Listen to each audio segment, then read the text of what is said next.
Iran is bleeding. Yes, and as we are about to dive into this, make sure you complete this video. Iran weeps nationwide street protest and clashes.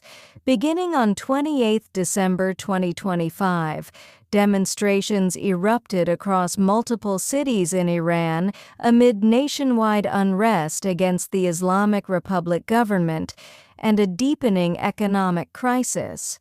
The events have been described as the largest uprising since the 2022 Mahsa Amini protests, and potentially the largest since the initially sparked protest due to frustration over record-high inflation, food prices, and currency depreciation. The protests quickly evolved into a broader movement demanding an end to the current regime.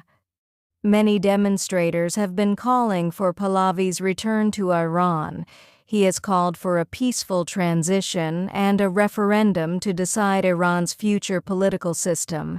The Iranian government accused Israel and the United States of being a key factor in the protests and has cut off internet access and telephone services in an attempt to prevent protesters from organizing. Monarchist symbols and Pahlavi's return slogans, photo, internet blackout, security crackdown, and military presence, photo. As of 9 January, millions took to the streets in protests across all 31 provinces. By January 10, 2026, Iran International reported that at least 2,000 protesters had been killed nationwide over the previous 48 hours amid the internet blackout, as Iranian security forces escalated their use of live ammunition against demonstrators.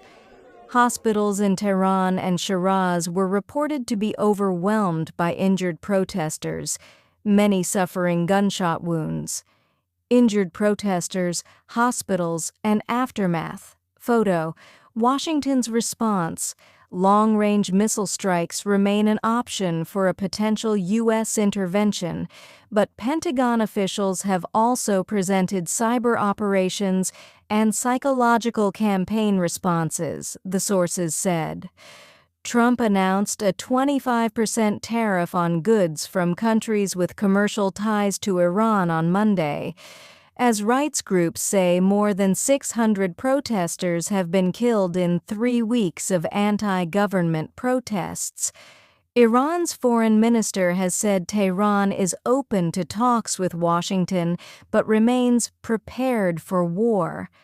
Trump's national security team is expected to hold a meeting at the White House on Tuesday to discuss options for Iran, the sources said, but it is unclear whether the president himself will be in attendance.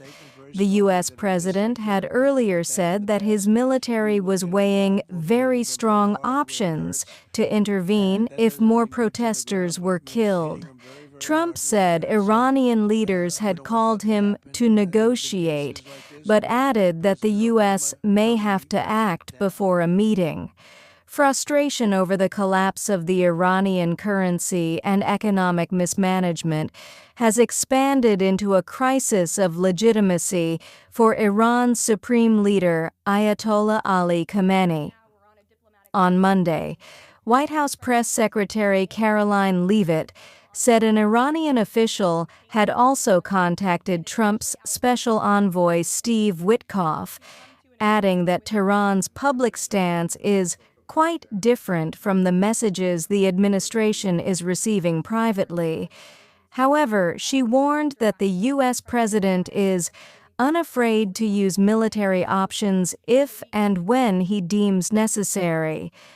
U.S. President Donald Trump wrote on social media on Tuesday, "Iranian patriots, keep protesting, take over your institutions, save the names of the killers and abusers. They will pay a big price." They want to have freedom. The protesters are after freedom. Iran has not allowed freedom for a long time. And the protesters, I don't think they're trying to appease me. They're trying to get somebody to help them. They're under siege. And now it looks like they're being shot, which is a very bad thing. From here in the PulseFeed 360 newsroom, we're tracking the stories that shape your world. Do stay with PulseFeed 360 for timely and consistent updates. Share your thoughts in the comments section, engage with the content, and help spread the news. Subscribe and follow our YouTube channel.